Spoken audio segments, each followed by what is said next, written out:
Hi, everybody, and welcome to Ballotpedia. I'm Carly.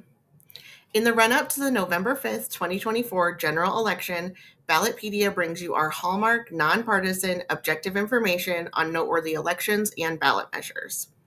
In this video, we'll discuss Arizona's Measure 314 on immigration and border law enforcement, which voters will decide on November 5th. Here's how Prop 314 will appear on the ballot. Referred to the people by the legislature relating to responses to harms at the border. A yes vote supports making it a state crime for non-citizens to enter the state at any location other than the port of entry, allowing for state and local police to arrest non-citizens who cross the border unlawfully, allowing for state judges to order deportations, requiring the use of the E-Verify program in order to determine the immigration status of individuals before the enrollment in a financial aid or public welfare program, making it a Class 6 felony for individuals who submit false information or documents to an employer to evade detection of employment eligibility or to apply for public benefits, and making the sale of fentanyl a Class 2 felony if the person knowingly sells fentanyl and it results in the death of another person. A no vote opposes making the above changes to state law regarding immigration, border law enforcement, and the sale of fentanyl.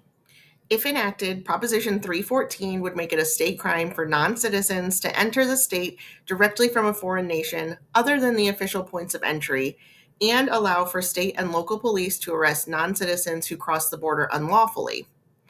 Under this measure, a person may not be arrested without probable cause, which includes a law enforcement officer witnessing the violation or a technological recording of the violation.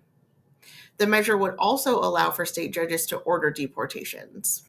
This measure also requires the use of the E-Verify program in order to determine the immigration status of individuals before the enrollment in a financial aid or public welfare program. Under this measure, it would be a Class 6 felony for individuals who submit false information or documents to an employer to evade detection of unemployment eligibility under the E-Verify program or to apply for public benefits. Additionally, Proposition 314 would make the sale of fentanyl a Class 2 felony if the person knowingly sells fentanyl and it results in the death of another person. Let's look at the arguments for and against Proposition 314. In support of the measure, Arizona Republican State Senator Ken Bennett said, quote, "Given the lack of control of the border, I just feel it's something the state has to resolve. That's not stopping someone hundreds of miles inside the inner parts of the state. You got to see them with your own eyes or have technological evidence," end quote.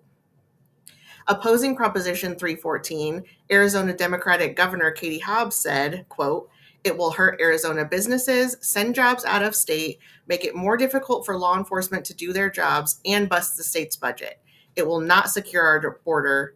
Despite strong opposition from business leaders, border law enforcement, and bipartisan local leaders throughout the state, extremists in the legislature have chosen to prioritize their political agendas over finding real solutions, end quote.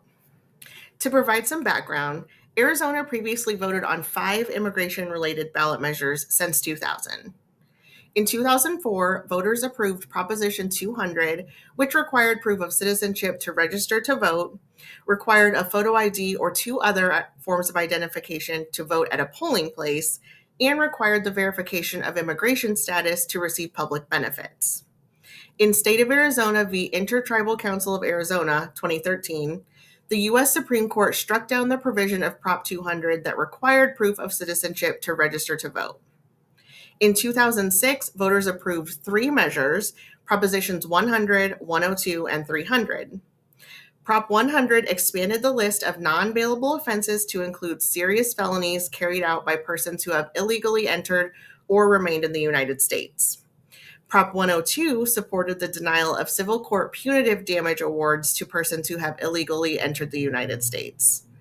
And Prop 300 prohibited non-citizens and people without legal residential status from receiving in-state college tuition, education financial aid, or state-subsidized childcare assistance. In 2008, voters rejected Proposition 202, which would have suspended or revoked business licenses for those who intentionally employed people who entered the United States illegally, penalized employers who failed to properly report cash wages, and increased the penalty for employment-related identity theft. Click on the link below for more information about Arizona Proposition 314, including its full text, campaign finance information, and more arguments for and against it. Be sure to check back with us for more nonpartisan, fact-based information on America's politics and elections. I'm Carly. Thanks for watching.